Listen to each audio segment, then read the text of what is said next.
Posizionati per la battaglia. Più vedrai crescere le difficoltà, più dovrai riconoscere l'autorità che il cielo ti ha dato. È il tempo dove Dio ti innalza perché domini sulle circostanze. Chiesa, sei stata creata per un tempo come questo. Le porte dell'inferno non potranno vincerti.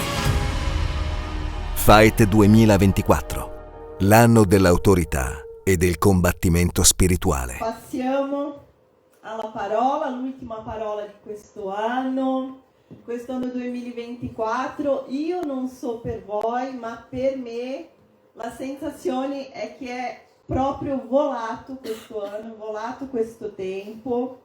È la sensazione che ho che ogni anno sta passando ancora più veloce e questo ci porta a riflettere per quanto riguarda il tempo, sì o no? Voi riflettetevi su questo a volte? No.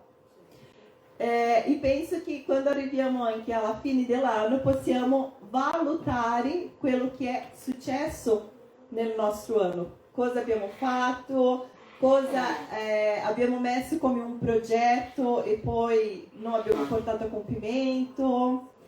E possiamo pensare anche un'altra cosa. 2024 è un anno per ricordare o per dimenticare? Avete già sentito questo? Se l'anno che è passato è per dimenticare o per ricordare?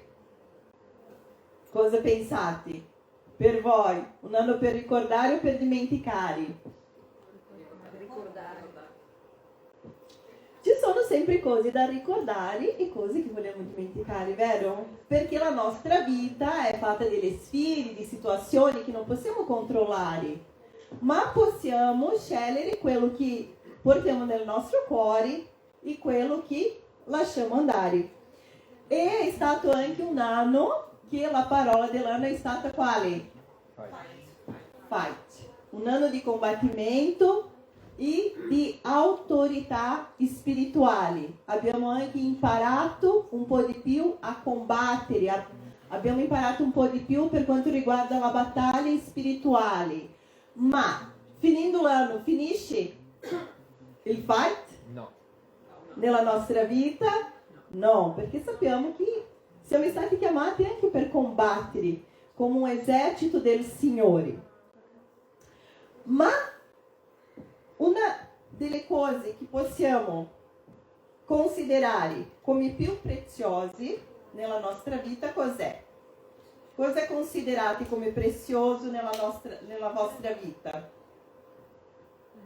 Tempo. Qualcos'altro?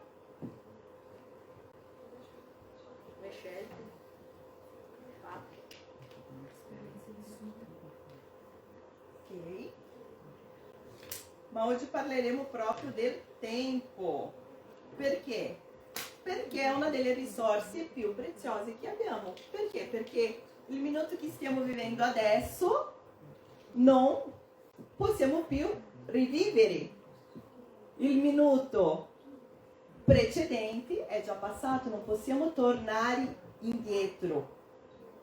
Quindi noi possiamo conoscere la durata della giornata o della settimana. Chissà quante ore hanno la settimana. Qualcuno sa? Il giorno 24. La settimana 168 ore. Quindi noi possiamo sapere quante ore ci sono nella settimana, ma possiamo sapere qual è il tempo della nostra vita, qual è la durata della nostra vita? No. Non possiamo sapere, non sappiamo.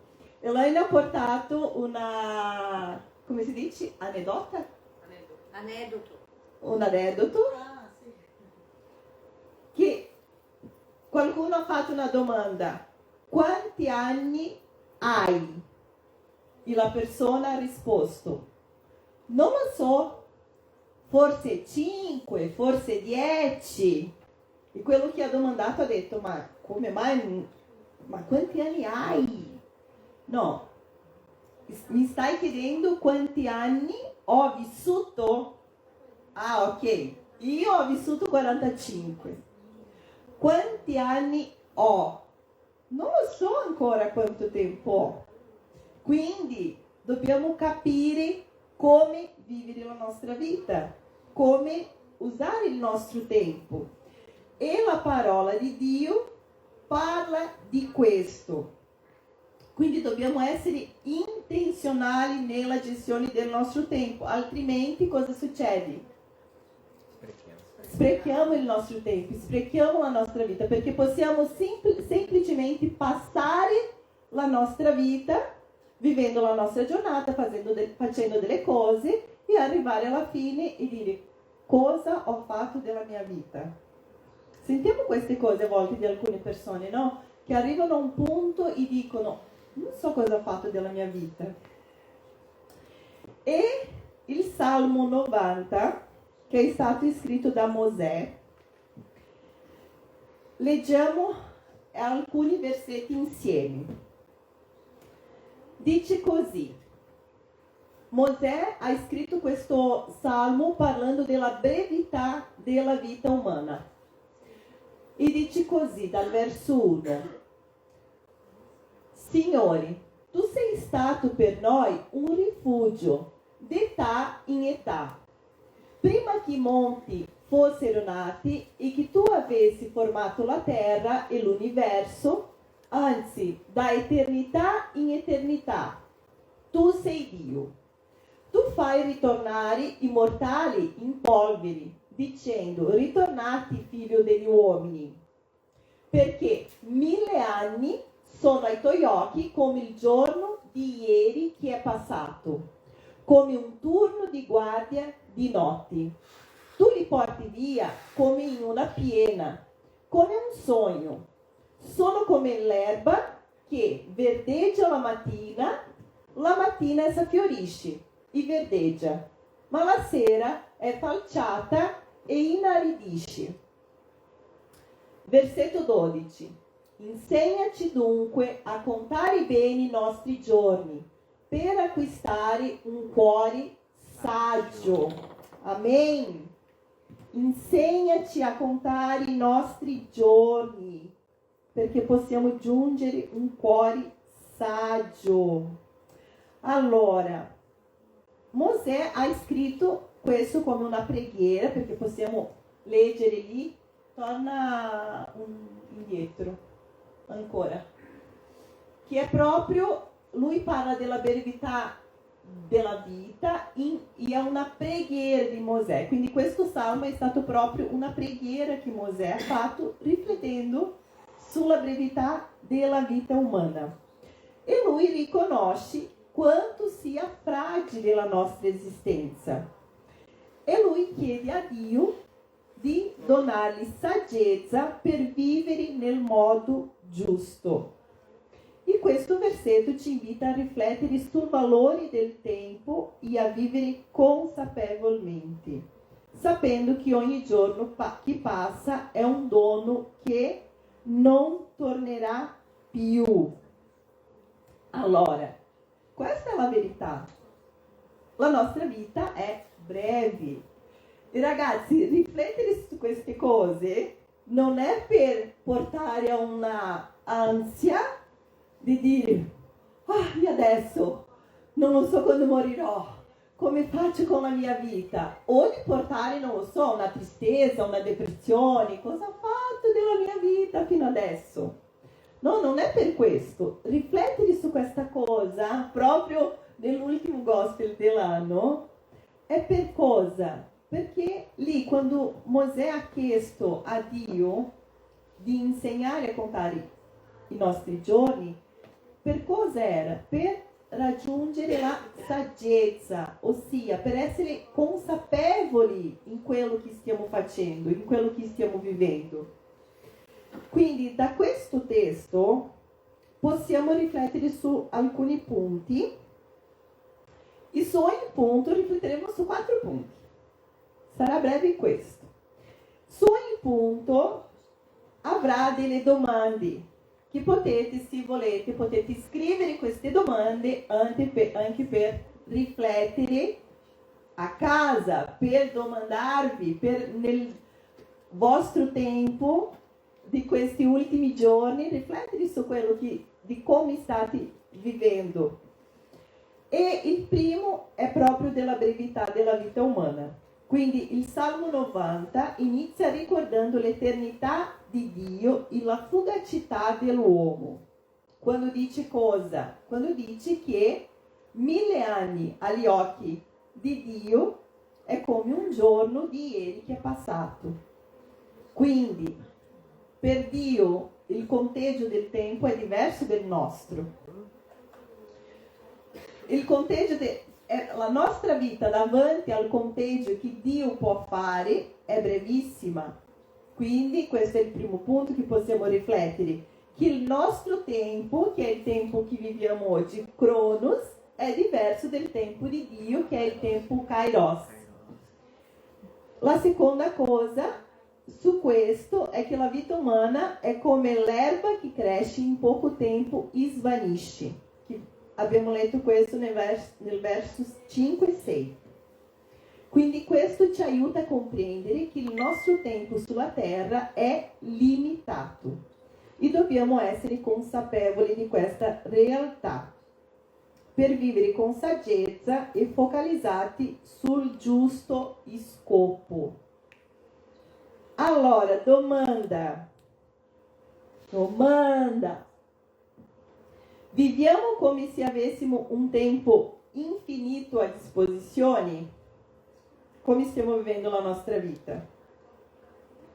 Abbiamo letto che la vita è breve e che il tempo che sprechiamo non torna più.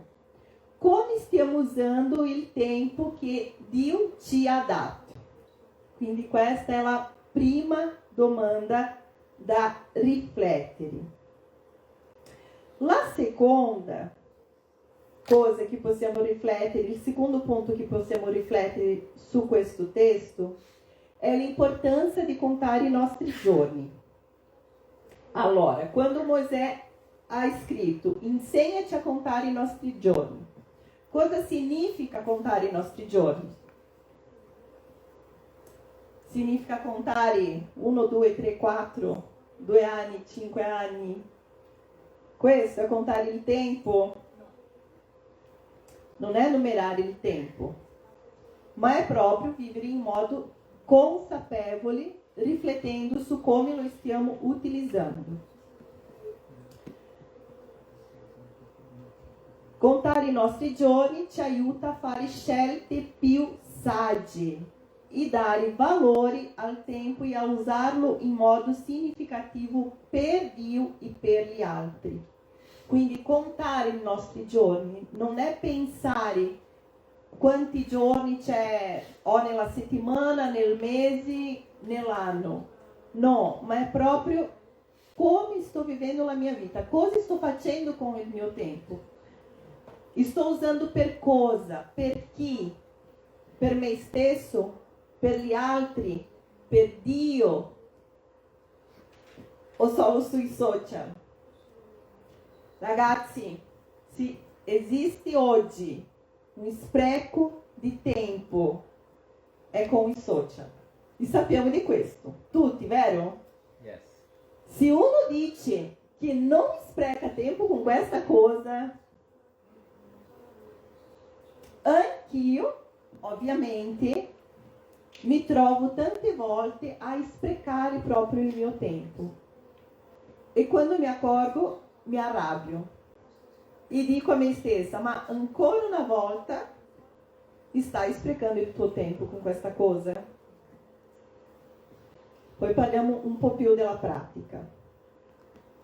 Quindi come stiamo contando i nostri giorni? Questa è la domanda per questa seconda riflessione, di contare i nostri giorni. Come stiamo contando i nostri giorni? Viviamo ogni giorno come un'opportunità di crescere spiritualmente, di crescere come persona, di servire gli altri, di seguire la volontà di Dio? È così che stiamo contando i nostri giorni? Domanda da riflettere. Poi manderò sul gruppo della Chiesa queste domande per riflettere negli ultimi giorni dell'anno. Punto 3. Qual è il fine perché Mosè ha chiesto a Dio di insegnare a contare i nostri giorni?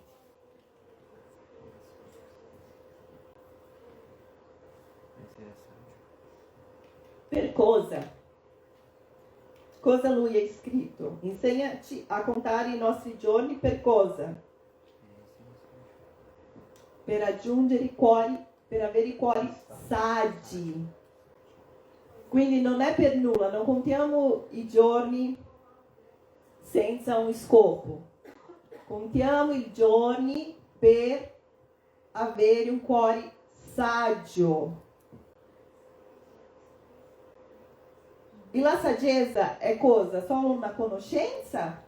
Non è solo una conoscenza, ma è una capacità di fare scelte giuste, di vivere con discernimento, non con una conoscenza, ma con una consapevolezza. Questo è saggezza. Non è avere solo una conoscenza di qualcosa, ma è capire come fare le scelte giuste, quando fare, come usare il nostro tempo nel modo giusto, in un modo saggio. Quando contiamo i nostri giorni, diventiamo più consapevoli della nostra fragilità e della necessità di vivere in un modo che ogni giorno abbia un significato eterno, perché la nostra vita qua passa. Dove arriveremo? Qual è il nostro scopo finale? L'eternità. L'eternità con il Signore. Quindi in questa terra abbiamo un modo di conteggiare il tempo, in ore, in giorni, in settimane, in anni. L'eternità la nostra mente non può capire. Quindi qui viviamo in un modo, ma non possiamo dimenticare qual è il nostro fine, qual è il nostro scopo finale, dove vogliamo stare alla fine. E quindi la saggezza ci aiuta a vedere che il nostro tempo sulla terra è un'opportunità di preparare il nostro cuore per l'eternità con Dio. Domanda: stiamo cercando di vivere con saggezza? Sì o no? Le nostre scelte quotidiane, come possiamo sapere se stiamo vivendo in un modo saggio? Se abbiamo saggezza nel nostro modo di vivere? Possiamo valutare se stiamo cercando di vivere con saggezza, capendo se le nostre scelte quotidiane riflettono il nostro desiderio di onorare Dio. Quindi le nostre scelte quotidiane riflettono il nostro desiderio di onorare Dio e di vivere per il suo regno? Sì o no? Domanda da riflettere. Sì o no? Stiamo cercando di vivere con saggezza?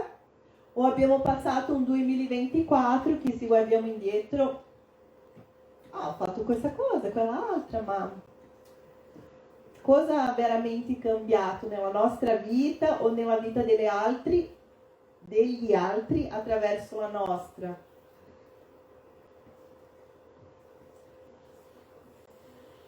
Abbiamo cresciuto o siamo cresciuti? Come si dice? Siamo cresciuti? Siamo cresciuti a livello spirituale? Siamo andati un po' di più in profondità nella nostra vita con il Signore? Perché c'è tanta cosa da scoprire. Dio ha sempre qualcosa da rivelare. Cosa abbiamo scoperto questo anno? E ultimo punto da riflettere con questo salmo, che sarebbe applicare la saggezza nella nostra vita. Allora, il tempo può essere fermato? No, non può essere fermato. ma possiamo decidere come usarlo. Quindi dobbiamo usare il nostro tempo per crescere nella fede, per amare gli altri, per servire, per cercare un rapporto più profondo con Dio. E la saggezza di contare i nostri giorni ci guida anche a vivere con un cuore puro, a cercare la pace, la giustizia e a fare del nostro tempo un'offerta a Dio. Quindi questo è il quarto punto da riflettere. Applicare la saggezza nella nostra vita. Quindi è vivere i nostri giorni avendo la consapevolezza della brevità della vita umana, l'importanza di contare i nostri giorni perché possiamo raggiungere a un cuore saggio e applicare questa saggezza nella nostra vita. E quindi come possiamo fare per contare meglio i nostri giorni? Ultima domanda. Come possiamo allineare il nostro tempo con la volontà di Dio per le nostre vite?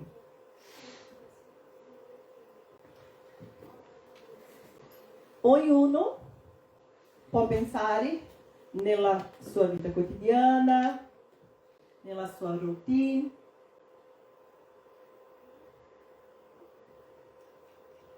Ragazzi, quando parliamo di tempo, ogni persona, secondo la loro personalità,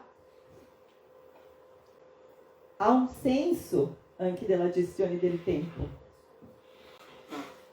Quindi, applicare questa saggezza nella nostra vita. Come possiamo fare? Ognuno deve cercare in Dio come fare questo, con base nel modo che vivi. Io vorrei darvi 2 suggerimenti su questo, ma poi ognuno di noi deve proprio metterci davanti a Dio.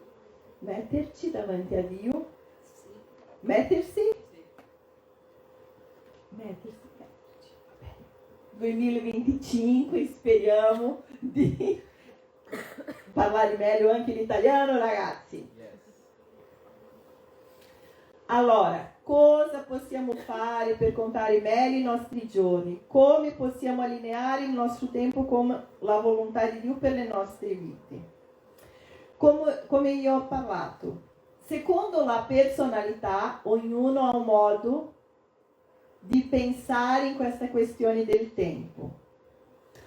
È possibile che uno si senta sommerso dal numero di compiti da svolgere, o ci sono anche quelli che sentono sempre una pressione di compiere sempre di più. Sì o no? Non so se mi sono fatta capire. Ci sono quelli che si sentono sempre sommersi da tantissimi compiti da fare. Chi sono queste persone? Chi si sente così? Sommersi da tantissime cose. Ho tanto da fare che non so neanche come gestire. O chi si sente sotto pressioni di compiere sempre di più. Quella sensazione che devo fare di più, posso fare di più. Chi si sente così? Ognuno ha un atteggiamento per quanto riguarda il tempo. I ragazzi, rari sono le persone che hanno un equilibrio, una vita equilibrata sotto lo sguardo di Dio. E questo io parlo dai cristiani, da noi cristiani. È difficile di trovare un equilibrio con questo.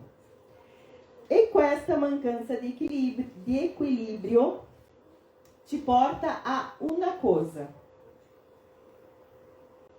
a un senso di frustrazione, perché o ci sentiamo che abbiamo troppo da fare, non riusciamo, questo ci porta a una frustrazione, che non sono abbastanza, o che il tempo non è abbastanza per tutto quello che ho da fare, o mi sento questa frustrazione perché potevo fare ancora di più, non faccio abbastanza.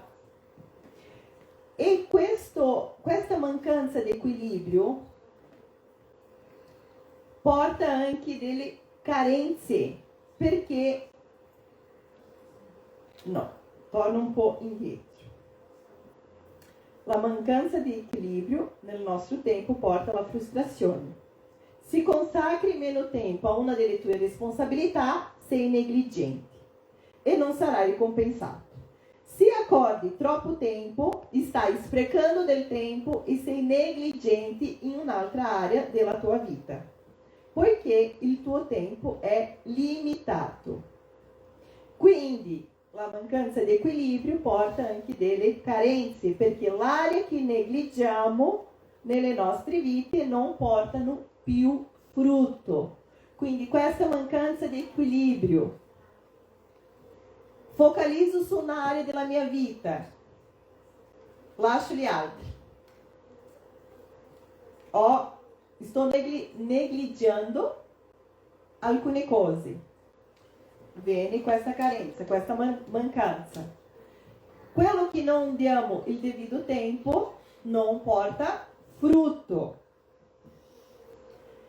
E questa mancanza di equilibrio ci spinge a diventare una persona religiosa. E la religiosità viene da Dio? No, non viene da Dio. Perché questo ci spinge a diventare religioso? Lo spirito religioso è un demone che tenta di influenzare ogni cristiano a dei pensieri tipo: dovresti fare di più per mostrare il tuo amore a Dio. Oppure, stai perdendo il tuo tempo a occuparti dei tuoi figli quando potresti servire il Signore. Quindi questo spirito religioso cerca di farti credere che il tempo che utilizzi per servire il Signore è investito meglio di quello per compiere le tue responsabilità, siano familiari, coniugali o professionali. Quindi applicare la saggezza in modo pratico, il primo consiglio è essere responsabili al posto di agitarsi. Perché? Perché quando non abbiamo questo equilibrio, viene questo spirito religioso, che è un demone, che non viene da Dio, che inizia a mettere in dubbio tutto quello che tu stai facendo. Quindi, se tu stai investendo il tempo con quello che Dio ci ha chiamato a fare, se sei una mamma, a volte pensi: no, ho i miei figli da curare, quindi non posso servire a Dio, non posso fare nulla per Dio. Oppure focalizzo su un'altra cosa e lascio le mie responsabilità. Focalizzo sull'area professionale, non curo la famiglia.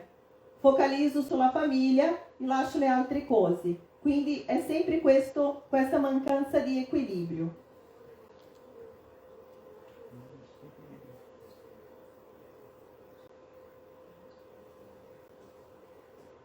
Quindi lo scopo di questo spirito è spingerti al disequilibrio perché tu non sia fedele alle tue responsabilità. Vuole limitare il frutto della tua vita, portarti a sprecare il tuo tempo e sviluppare le frustrazioni che ti porteranno allo scoraggiamento e infine alla passività. È vero o no? Avete già sentito questo tipo di domande nella tua testa, queste cose? O magari è stato solo con me, che a volte penso: ho tante cose da fare, non ho tempo per fare meglio le cose che sono per Dio. Avete già avuto questo pensiero?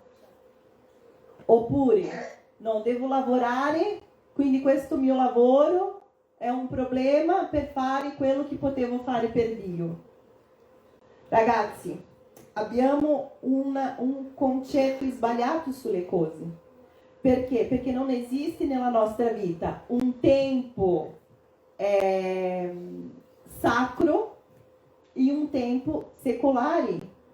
Nella nostra vita non ci sono cose che faccio che sono spirituali e quelle cose che sono secolari. È tutto un insieme. Quando consegniamo la nostra vita per il Signore, noi come mamme, quando stiamo cambiando un pannolino dei nostri figli, se lo facciamo con la consapevolezza che stiamo portando a compimento quello che Dio ci ha chiamato per fare in quel momento, stiamo onorando a Dio, stiamo servendo Dio.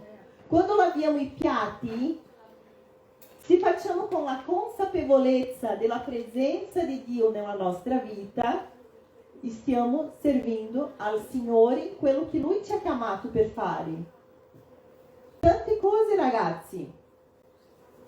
Quando si cambia un pannolino, quando si fa della contabilità, quando si ripara un'auto, quando si fa le tue commissioni, se giochi con i tuoi figli, se testimoni di Gesù al tuo vicino, se predichi il Vangelo o si serve in chiesa, la tua vita è un atto di adorazione a Dio. Questo è contare, è avere saggezza nel contare i nostri giorni. Come avendo la consapevolezza che tutto quello che facciamo è per il Signore.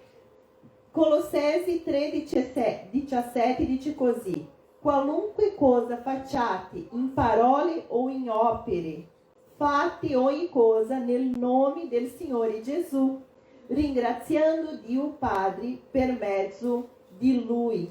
Quindi ragazzi, quando parliamo di contare i nostri giorni, e pensiamo solo nelle cose spirituali, nella preghiera, nell'adorazione, in queste cose, perché ci porta a pensare questo, sì o no? Yes. Quando dici, insegnami a contare i miei giorni per vivere con saggezza, non pensiamo a queste cose, no, ma io potrei fare di meno quella cosa per fare di più qui. Non è questa la saggezza. Quando parliamo di Marta e Maria, Gesù non amava Marta? Vi ricordate della storia di Marta e Maria? Maria era quella che sceglieva di stare in piedi di Gesù.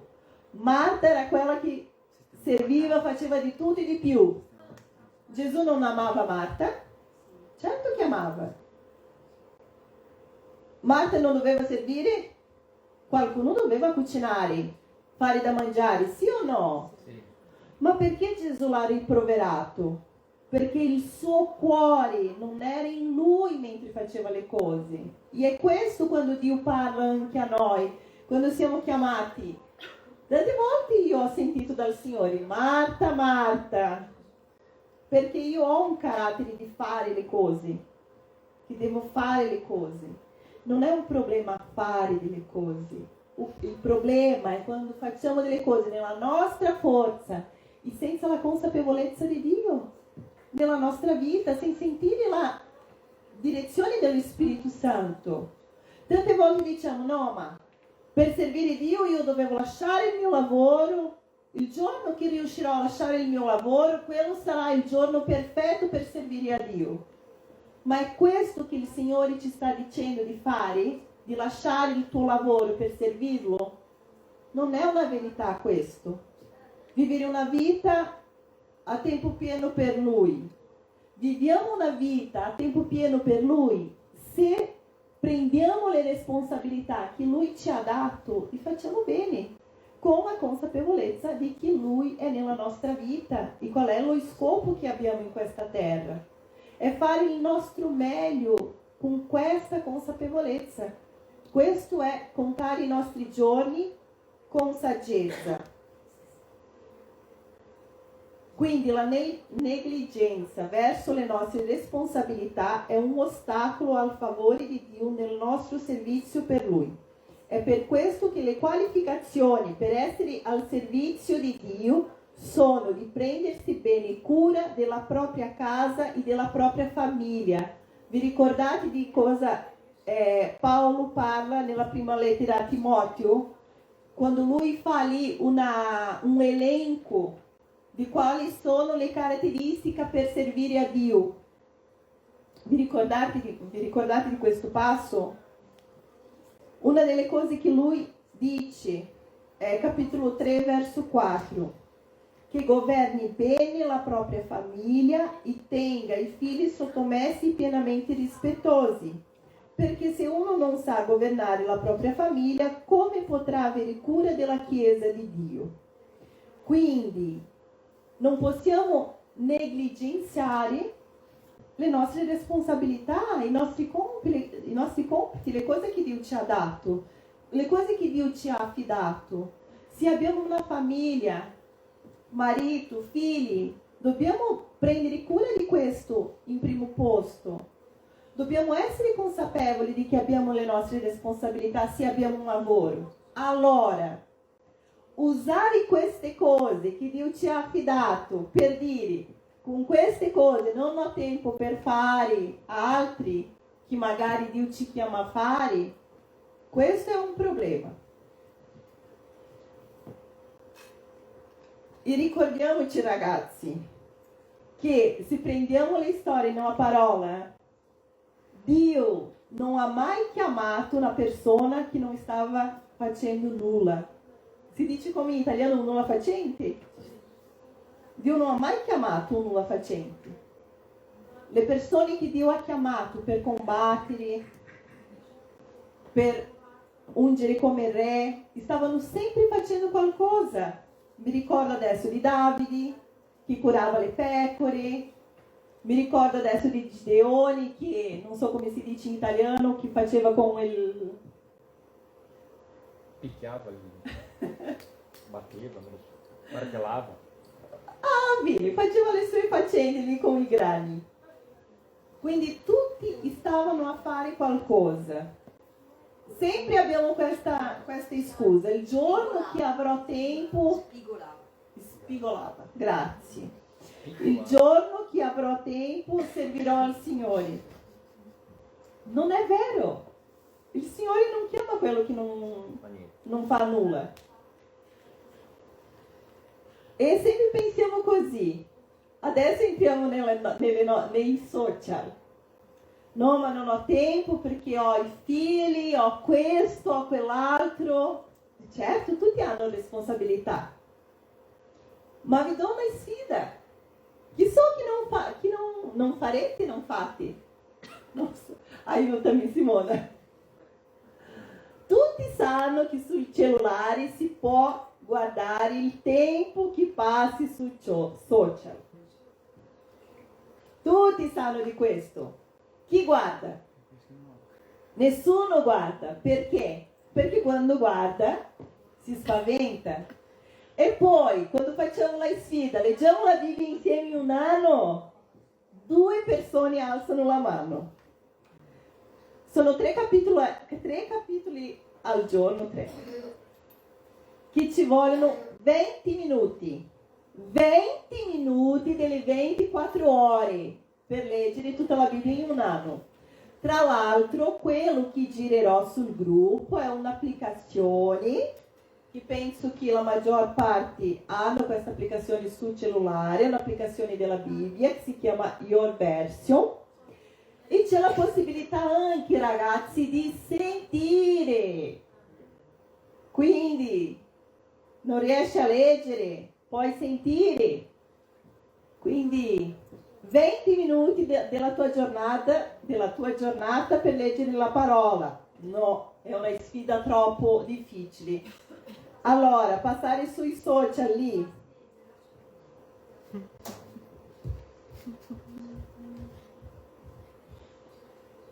Cosa questo porta alla tua vita di crescita? Per questo non abbiamo tempo. Tante volte facciamo delle sfide, facciamo degli inviti a fare delle cose insieme e non abbiamo tempo. Ragazzi, c'è qualcosa che non va. E dobbiamo avere saggezza nel contare i nostri giorni, perché tutti adesso stiamo passando i nostri giorni così. Questo è saggio?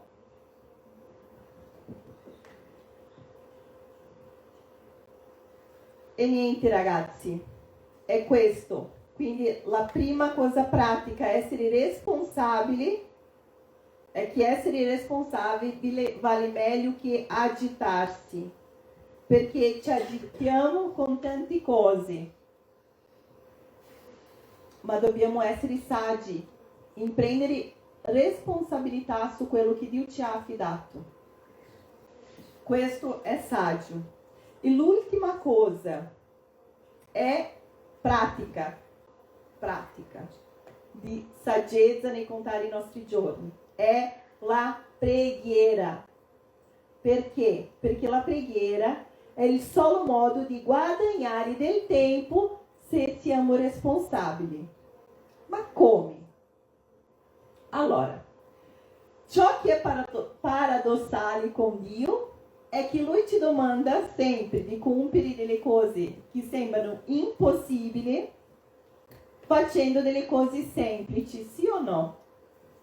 A volte Dio ci chiede di fare alcune cose che tu dici, no Signore, ma questa cosa, e alla fine si fa in un modo semplice, perché sono la nostra obbedienza e la nostra fede che attivano il suo favore e la sua unzione. Zaccaria 4,6 dice così: non per forza, non per potenza, ma per il mio spirito, dice il Signore. Quindi compiere delle cose per lo spirito del Signore significa che in preghiera riceviamo la sua forza.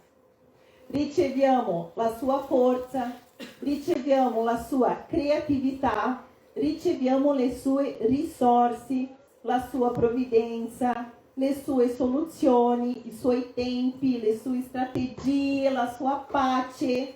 Perché come facciamo a portare a compimento tutto quello che abbiamo da fare nella nostra forza? Riusciamo? Alcuni sì, ma arriviamo sempre alla fine distrutti, frustrati. Perché? Perché se proviamo a fare le cose nella nostra forza, sappiamo già il risultato. Allora, Dio ci invita a fare le cose attraverso il suo spirito. Non è per forza. Nella traduzione in portoghese dice anche né per violenza. Quindi non sono le cose nel sacrificio, ma è attraverso il suo spirito. Quando viviamo attraverso il suo spirito, le cose diventano in modo diverso. Compiere delle cose per lo spirito del Signore, ho già detto, significa ricevere la sua forza. Quindi non possiamo aggiungere tempo alla nostra vita. Ognuno di noi ha 168 ore a settimana. Non possiamo cambiare queste cose. Però sta a noi decidere di lavorare molto per pochi risultati o di dipendere interamente da Dio. Quando dipendiamo da Dio, cosa succede? Vediamo che Lui porta a compimento le cose. E anche quelle cose che non avremmo mai potuto fare se non vi avessimo consacrato tutto il nostro tempo. Ci sono cose, ragazzi, che se guardiamo indietro, io credo che ognuno di voi ha una testimonianza su questo. Delle cose che il Signore a volte ci ha chiesto e tu dicevi no, ma io non riesco a fare questa cosa. E tu guardi indietro e tu dici come mai sono riuscito a fare? Nel momento che tu hai consacrato il tuo tempo al Signore. Sappiamo che le cose sono diverse, però il nostro problema qual è? La costanza. Non riusciamo ad essere costanti. E essere costanti è andare sempre uguali? No. Essere costanti è non fermarsi, è continuare. A volte possiamo essere più su, a volte più giù, ma non possiamo fermarci. Ma cosa succede? A volte abbiamo qualche problema nella nostra vita, una situazione imprevista, e cosa facciamo? Molliamo. lasciamo, non leggiamo più la parola. Quando facciamo questa sfida di lettura, perché che tanti rimangono in mezzo strada? Perché non hanno fatto un giorno per qualche problema, quindi ho perso un giorno, non lo faccio più. E non si riesce mai a finire una cosa che inizi. Perché? Perché non c'è la costanza. Quindi non è che saremo felici sempre, non è che saremo sempre motivati a fare le cose, ma dobbiamo farle, questa è costanza.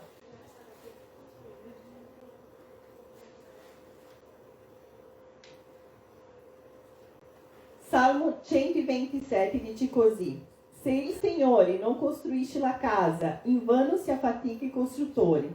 Se il Signore non protegge la città, invano velano le guardie.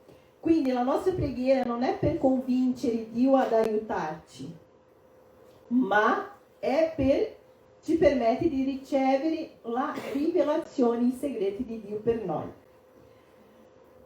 Allora ragazzi, quante volte sentiamo che è un pensiero comune, dobbiamo lavorare di più per compiere di più, sì o no? Non sentiamo questo? Se vogliamo di più, dobbiamo lavorare di più. È così o no? Nella vita pratica. Ma questa è una maniera che ci porta a negligere il resto della nostra vita e non essere equilibrati. Quindi per compiere di più dobbiamo fare cosa? Dipendere da Dio e dal suo spirito. E è questa dipendenza è attivata quando passiamo del tempo con Lui, nell'adorazione e nella preghiera dello Spirito. Quando rallento per mettermi all'ascolto di Dio, Lui mi fa accelerare. I conti di Dio sono diversi, la matematica di Dio è diversa di quella del mondo. Non è quanto più facciamo le cose che riusciamo ad arrivare al risultato. Dobbiamo tante volte smettere, sentirlo e lì succede. È attraverso la potenza di Dio. Una comparazione che ho trovato molto interessante. È un po' come entrare in un ascensore e aspettare. Quando le porte si aprono qualche secondo più tardi, alcune dozzine di piani in più, siamo andati ben più veloci che con le scale, pur non facendo niente nell'ascensore. Guardate che paragoni interessanti. Quando entriamo in un ascensore soltanto dobbiamo premere il bottone e salire, non facciamo più nulla.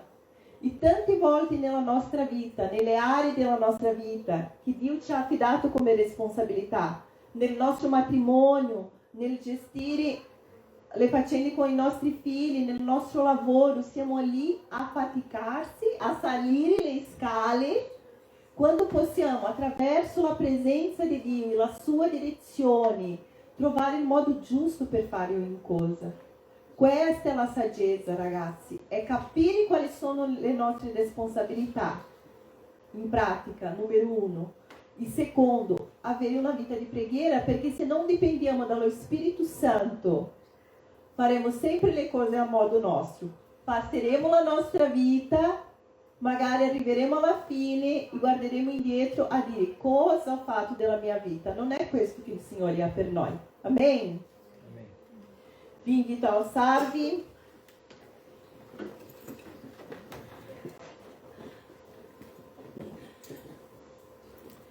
Quindi quando smetto di agitarmi per entrare nella presenza di Dio, Lui mi spinge in maniera propulsiva per il suo spirito, là dove le mie proprie forze non possono portarmi. Ragazzi, il Salmo 90, più preciso verso 12, ci invita a riflettere sulla nostra vita e su come stiamo vivendo. Come stiamo usando il nostro tempo? Quindi veramente, dopo io girerò sul gruppo le domande che vi ho fatto per riflessioni, perché io credo, ragazzi, che il Signore ci chiama a andare ancora più in profondità con Lui, Amen. a vivere una vita più di dipendenza da Lui, a non avere più questo senso di frustrazione. Io penso che è una cosa che tante volte tutti noi sentiamo. Quel sentimento, quel che ho detto prima, quei pensieri che vengono, no, io potevo fare di più, oppure ho troppo da fare, ci porta sempre a questa confusione, a questo disequilibrio, che non è questo che Dio ha per noi. Quindi, di solito, le ultime 2 settimane di dicembre sono settimane che abbiamo, tanti entrano in vacanze, i figli sono a casa, si viaggia, se c'è un tempo in famiglia. Quindi è un tempo che possiamo anche riflettere su queste cose. Possiamo anche fare dei piani per il prossimo anno. Dobbiamo fare dei piani. La parola dice che il cuore dell'uomo fa dei piani, ma la risposta viene da lui. Ma ti dice di non fare i piani? Non fare. Se non facciamo dei piani, com'è la nostra vita? Solo passiamo. Cosa volete per il 2025? Cosa c'è nel vostro cuore? Potete mettere davanti al Signore. Vuol dire che succederà? No, non è questo. Ma dobbiamo avere dei piani. Dio ci ha creato per questo. Amen. Ma facciamo le cose della nostra testa? Ragazzi, se prendiamo un tempo per stare con il Signore, se questa è la nostra pratica di vita, possiamo sentire dallo Spirito anche quali sono i Suoi piani per la vita di ognuno qui nel 2025. Chiedete allo Spirito Santo. Spirito Santo, cosa hai di piani per me nel 2025, per la mia famiglia? Io ho questo nel mio cuore. Io vorrei questo, io vorrei quello, sto pensando di fare questo, sto pensando di fare quello. Ma quali sono le cose che ha nel tuo cuore? Dobbiamo chiedere, ragazzi. Dobbiamo vivere ogni giorno della nostra vita, del nostro anno, con un scopo, con un proposito. Saggezza nelle nostre scelte. Saggezza nelle nostre scelte. Amém, ragazzi? Quindi preghiamo perché Dio ci insegni proprio a contare i nostri giorni, a vivere con saggezza, a usare il nostro tempo, perché possiamo essere di benedizione anche per gli altri, perché ogni giorno è un'opportunità di vivere per Lui e noi siamo chiamati a fare di ogni momento una testimonianza del suo amore. Amém, Jesus.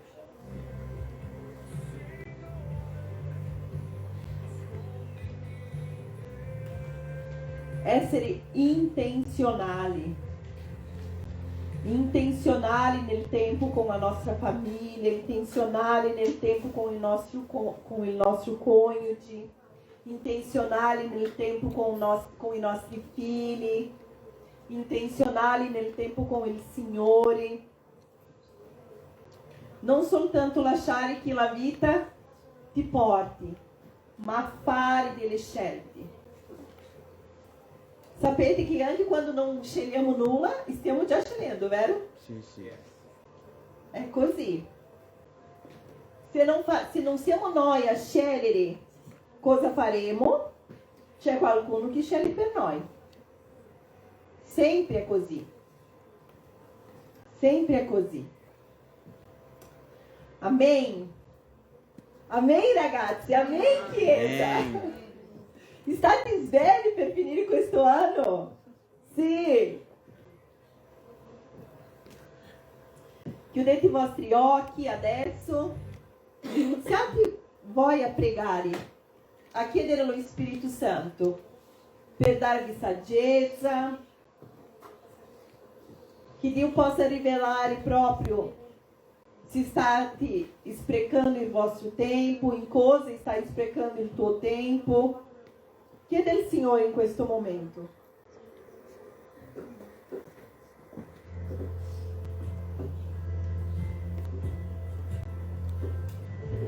Alleluia, Signore, vogliamo ringraziarti per questo anno, Signore. Vogliamo ringraziarti per la tua parola.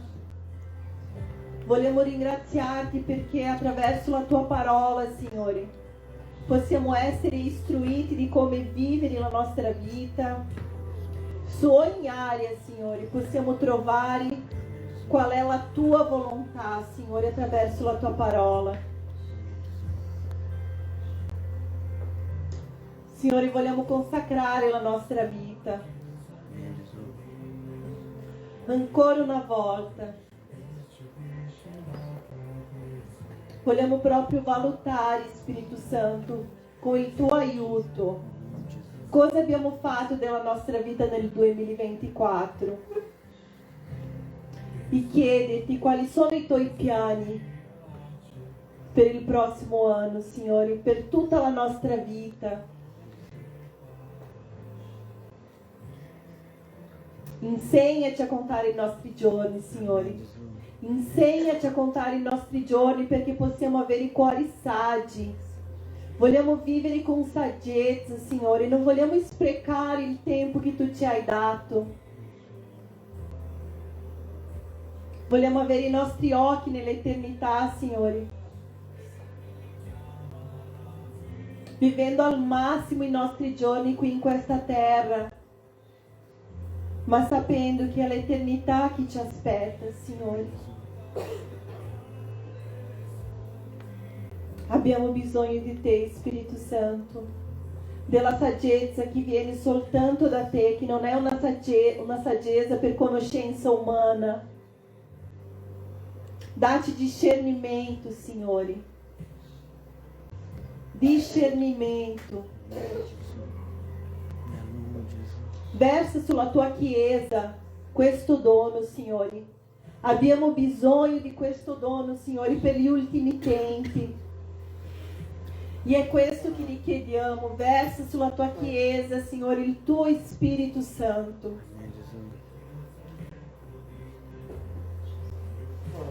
Aiutaci, Spirito Santo.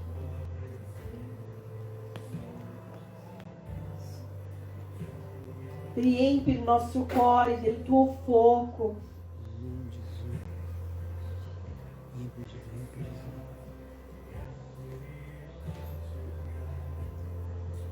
Attiri il nostro cuore alla tua presenza, Signore. Attiri il nostro cuore alla tua presenza. Signore, non solo nella domenica, Signore. Non vogliamo avere una vita religiosa, ma vogliamo avere una vita nella tua presenza, ogni giorno della nostra vita, Signore. Ogni momento, in ogni cosa che facciamo, Signore, che possiamo riconoscere la tua presenza nella nostra vita, che possiamo capire che tutto quello che facciamo è in onore a te, Signore, è come adorazione a te.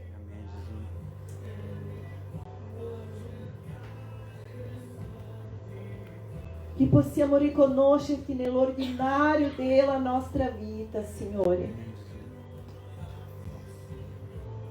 Dal momento che apriamo i nostri occhi alla mattina, Signore, alla sera, papà, che possiamo essere consapevoli, vogliamo avere questa consapevolezza in ogni minuto della nostra giornata, Signore, della tua presenza. Essere sensibili alla tua voce, Signore. Raggiungere il cuore delle persone che sono intorno a noi, Signore. Predicare il tuo Vangelo a quelli che non conoscono ancora, Signore. Una vita per onore e gloria al tuo nome, Signore. Come persone fedeli in ogni cosa che tu ci hai affidato, Signore. Vogliamo corrispondere, Signore. ma abbiamo bisogno di te, Signore, abbiamo bisogno di te, Signore. Ti ringraziamo ancora una volta, Signore, per questo anno che abbiamo imparato ancora di più sul combattimento, sull'autorità spirituale, Signore. E dichiariamo, papà, che siamo entusiasti in sapere cosa hai per noi nel 2025. Amen. Aspettiamo con il cuore gioioso, Signore, per la parola del 2025. Amen, Gesù. Grazie, Signore, grazie perché tu ci hai messo insieme, Signore. Grazie perché possiamo oggi, Signore, nell'ultimo gospel dell'anno essere insieme come Chiesa, come la tua sposa, Signore, a gioire nella tua presenza. Grazie. Fino a qui tu ci hai sostenuto, Signore. Amen. Grazie per ancora un anno insieme. Ringraziamo la tua fedeltà, la tua presenza, Spirito Santo. Ringraziamo il tuo amore. Tu sei degno della nostra vita, Signore. Amen. Tu sei l'unico degno, Signore, della nostra adorazione. Amen, Gesù. E vogliamo vivere, Signore, i nostri giorni per Grazie. te. Grazie, papà. Che sia questa una dichiarazione vera del nostro cuore, del cuore di ognuno qui, di vivere la nostra vita per te, Signore. Ti ringraziamo, papà, ti ringraziamo nel nome di Gesù, nel nome di Gesù. Amen, Chiesa. Possiamo fare un applauso al Signore? Gioire nella sua presenza. Grazie, Gesù. Grazie, papà. Siete curiosi per la parola dell'anno prossimo? Avete qualcosa in mente? No? Diverse. Io sono curiosissima. Nel nostro live alcuni hanno scritto in un piccolo bigliettino quello che pensano di essere la parola per l'anno prossimo. Vediamo se qualcuno ha avuto un'illuminazione da parte dello Spirito Santo di quello che sarà. E quindi, ragazzi, è il 31 oppure il primo a mezzanotte di 31 o del primo? Primo. A mezzanotte del 31 ci sarà la parola profetica per 2025 che ci porterà Pastore Rosely. Vi gireremo il link sul gruppo perché tutti possono essere collegati insieme in quel momento. E è questo, ragazzi. Amen. Vi ringrazio per questo anno insieme, ringraziamo anche Pastor Alex. Ringraziamo la vita di ognuno. Sì, ringraziamo alla vita di ognuno, a disponibilità del cuore, di stare insieme ogni giorno di questo anno. E cosa possiamo dire di 2025? Che possiamo sottomettere la nostra volontà alla volontà di Dio. E penso che arriveremo a fine del 25 diverso o diversi di come siamo arrivati oggi. Amen. Amen. Dio vi benedica, che sia un capodanno nella presenza del Signore. Amen. Possiamo anche divertirsi in questi giorni con gli amici, Amen. ma che mai dimentichiamo di quello che è la nostra luce, Amen. di quello che stiamo festeggiando. Amen. Amen. Grazie, che la pace del Signore sia con voi. Amen.